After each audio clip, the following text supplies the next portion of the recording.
तो आखिरकार वो वक्त आ गया है जिसका सबको इंतजार था। चंद्रयान 3 सक्सेसफुली लैंड कर चुका है और भारत चौथा देश बन गया है जो कि एक यान को चांद के सतह के ऊपर सक्सेसफुली लैंड करा दिया है। अब यहाँ पर बहुत लोगों के मन में सवाल है कि इसका लाइफ कितना है, यानी ये जो पूरा मिशन है इसकी लाइफ कितने डेज तक है। तो एक्चुअली में चंद्रयान का लाइफ सिर्फ 15 दिनों के लिए है, क्योंकि वहाँ पर ऑलमोस्ट 14-15 दिनों का दिन होता है, यानी धूप रहता है, और बाकी से 14-15 दिन रात रहता है। तो जैसे सनराइज हुआ वैसे ये लैंड किया, यानी अब 14 दिनों तक प्रज्ञान रोवर अपना काम कर पाएगा। धूप, जैसे कोई मिल गया हमें जादू को धूप चाहिए था, धूप, वैसे प्रज्ञान रोवर पे बहुत सारे सोलर पैनल्स लगे हैं, विक्रम लैंडर पे भी लगा है, तो इनको वही धूप से पावर मिलेगी और धूप बहुत जरूरी है इनके ऑपरेशन के लिए। लेकिन जब 14 दिन खत्म होगा तब धूप चला जाएगा, तब इसका जो इलेक्ट्रॉनिक्स है वो काम करना बंद कर देगा, यानी जो मैक्सिमम डेटा है वो 14 दिनों तक आ चुकी होगी। उसके बाद वो सिंपली वहीं पर निष्क्रिय हो जाएगा, सारे इलेक्ट्रॉनिक पार्ट्स बंद हो जाएंगे। और इसरो के वैज्ञानिक ये कह रहे हैं कि हम होप करते हैं कि वो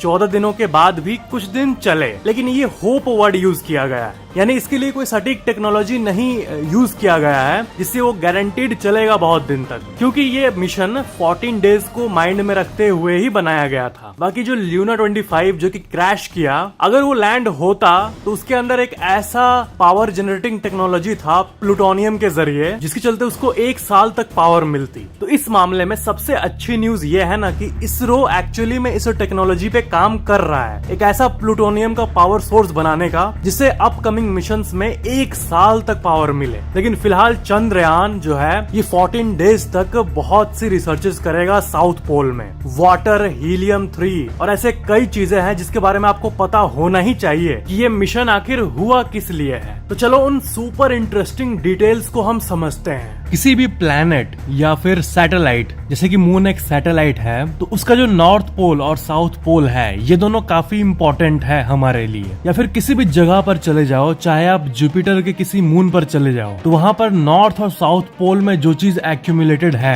या फिर जो भी चीजें वहाँ मौजूद है वो बहुत ही मिस्टीरियस होती है हमारे लिए। जैसे कि धरती का जो सबसे एक्सट्रीम कंडीशंस है वो यहाँ के नॉर्थ और साउथ पोल में ही है, और इक्वेटर का जो रीजन है इसे तो कोट एंड कोट सेफ माना जाता है ना, क्योंकि ज्यादातर कंट्रीज इक्वेटर पे मौजूद है उसी के आसपास और नॉर्मली सब कोई रह रहे हैं। लेकिन जो एक्सट्रीम कंडीशंस है वो नॉर्थ और साउथ पोल में होता है। रिसर्चर्स के हिसाब से साउथ पोल में जो प्रेजेंस ऑफ वाटर आइस है वो बहुत मात्रा में है, और इसी के बारे में और डेटा धरती चाहता है। मून के इस रीजन में कभी भी सनलाइट नहीं पड़ता है, और ये एक ऐसा रीजन है जहाँ पर परपेचुअल डार्कनेस था बिलियंस ऑफ ईयर्स से, और डार्कनेस है और डार्कनेस रहेगा।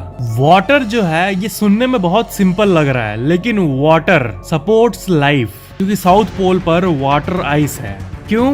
क्योंकि वहाँ पर सनलाइट नहीं पहुँचता, और इसलिए वहाँ पर ऐसी कंडीशंस है कि पानी बहुत मात्रा में जमी हुई रह सकती है बहुत सालों तक, इनफैक्ट मिलियंस ऑफ ईयर्स तक। आपको पता है पहला एविडेंस, पहली ऐसी कोई जांच, ऐसा कोई कैलकुलेशन जो ये बताए कि पोल्स पर पानी है, ये इंडिया का चंद्रयान 1 पहली बार दिखाया था। ये फोटो आप देख सकते हो, ये जो ब्लू ब्लू आपको दिख रहा है ये है पानी का डिटेक्शन, और इसी प्रेजेंस ऑफ वाटर को चंद्रयान 1 ने आज से करीब 15 साल पहले ही पता कर लिया था। और यही वो कारण है जिसके चलते ये माना गया है कि वहाँ पर वाटर आइस ट्रैप्ड है। और जो मैंने आपको बताया था ना कि किसी भी मिशन में ऑर्बिटर होता है जो कि ऊपर घूमते रहता है, लैंडर होता है और रोवर होता है। तो ये जो ऑर्बिटर्स होते हैं ये किस लिए है वहाँ? ये इसलिए है ताकि वो वहाँ के सारे रीजन्स का डेटा हमें भेज पाए। तो चाहे वो इंडिया का ऑर्बिटर हो या फिर बहुत सारे देश जिसका ऑर्बिटर अभी चांद पर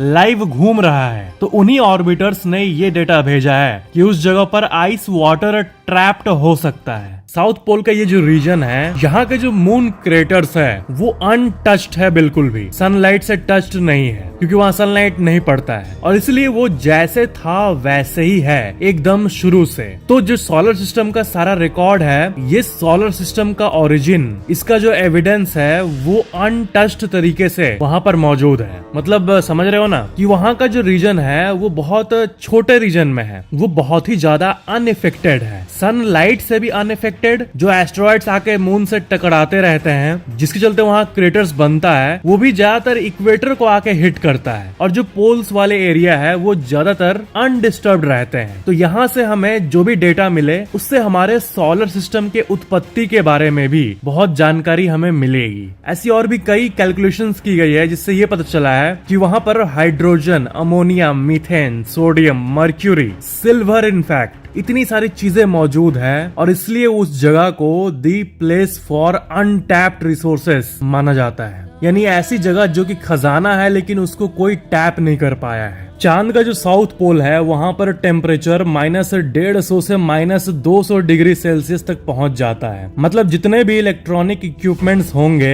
जैसे कि सोलर पैनल या फिर उसका बॉडी या फिर उसके चक्के, ये सब आप सोचो इस तरह बिल्ड की गई है ऐसे मटेरियल से जिससे वो एक्सट्रीम कोल्ड ऐसे टेम्परेचर में भी वर्क करते रहे। अब जितने भी इलेक्ट्रॉनिक चीजें हैं, चाहे आपका फोन हो, टीवी हो या फिर कोई भी चीज हो, उसके अंदर सर्किट बोर्ड्स होते हैं और माइक्रोस्कोपिक लेवल्स पे वो जो सर्किट बोर्ड होता है वो काम कर रहा होता है। पूरे सर्किट बोर्ड के किसी 1 मिलीमीटर के पार्ट में अगर कोई शॉर्ट सर्किट या फिर कुछ भी एरर हो जाता है तो पूरा सर्किट काम करना बंद कर देता है। इलेक्ट्रॉनिक सामान इतना कॉम्प्लेक्स होता है, लेकिन वही अगर ऐसे हार्श कंडीशन में चलाने के लिए बिल्ड किया जाए तो सोचो किस तरह का डिटेलिंग का इस्तेमाल किया जाता होगा कि वो मून के साउथ पोल के -200 डिग्री वाले रीजन पे काम करे। एक सवाल जो आप लोगों में से बहुत लोगों के मन में आ सकता है कि अगर साउथ पोल में लाइट ही नहीं है, सनलाइट आता ही नहीं है और इधर मैं कह रहा हूँ कि रोवर को पावर पाने के लिए सनलाइट की जरूरत है, तो फिर ये कैसे होगा?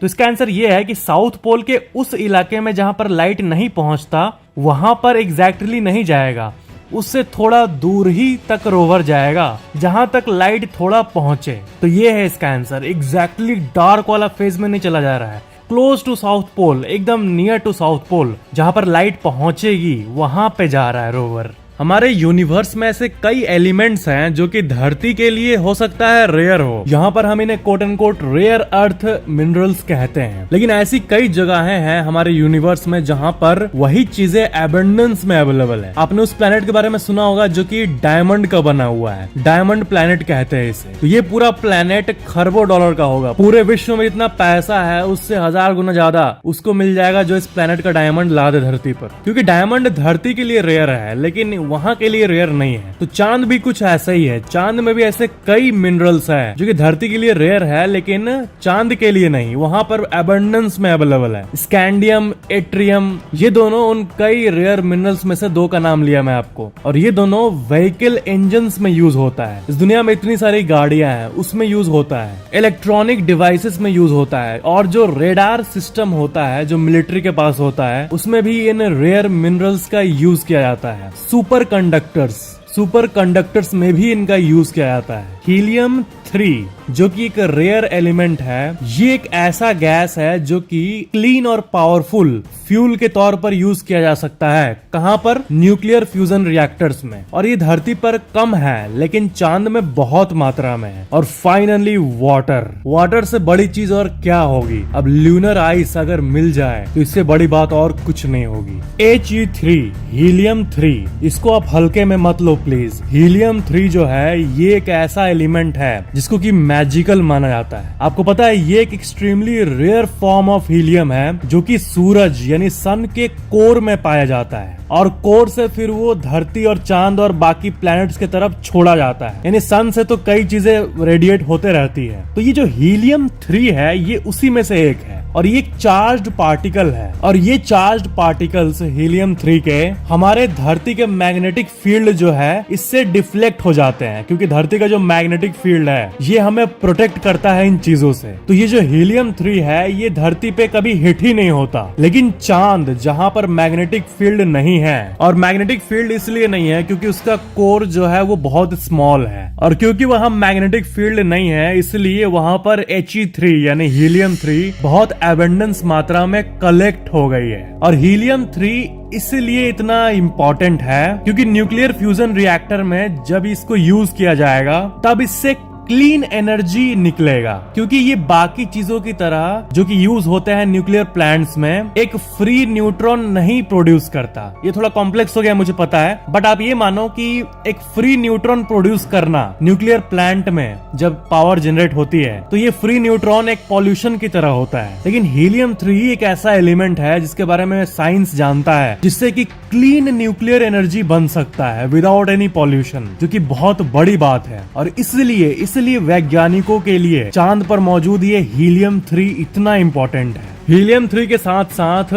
Silicon, iron, magnesium, calcium, aluminium, manganese, titanium, ये सब चीजें भी चांद पर मौजूद है। मतलब चांद एक ट्रेजर बॉक्स की तरह है, लिटरली नहीं लेकिन इनडायरेक्टली। और नासा का जो अपोलो मिशन हुआ था उसमें चांद पे सिल्वर भी बहुत मात्रा में मिला था और गोल्ड भी थोड़े मात्रा में मिला था। किस जगह पर मिला था पता है? जो अर्थ फेसिंग साइड होता है, जो मैं बोला ना कि साउथ पोल और नॉर्थ पोल तो थोड़ा इनएक्सेसिबल हो जाता है, लेकिन जो फेस हमें दिखता है डायरेक्ट यहाँ से, वो इक्वेटर के पास वाला एरिया, वहां पर सिल्वर और गोल्ड भी मौजूद है। जो सॉफ्ट लैंडिंग है वो कितना हार्ड था ये चांद ने हमें सिखा दिया। जैसे कितने सारे चैलेंजेस फेस करने पड़ते हैं इस लैंडिंग में, तो इससे ये पता चलता है कि अपोलो मिशंस में कितना ज्यादा रिस्क होता होगा। सोचो ये क्रैश का घटना तब हो, जैसे कि जो रशिया का लूना 25 क्रैश हुआ है, उसमें अगर मान लो इंसान होता तब क्या होता। तो अगर विदाउट ह्यूमन, बिना इंसान वाला जो स्पेस क्राफ्ट है उसको लैंड करना इतना हार्ड है और कुछ ही कंट्रीज कर पाए हैं, तो अगर इंसान के जाने की बात हो तो वो कितना ज्यादा रिस्की होगा सोचो।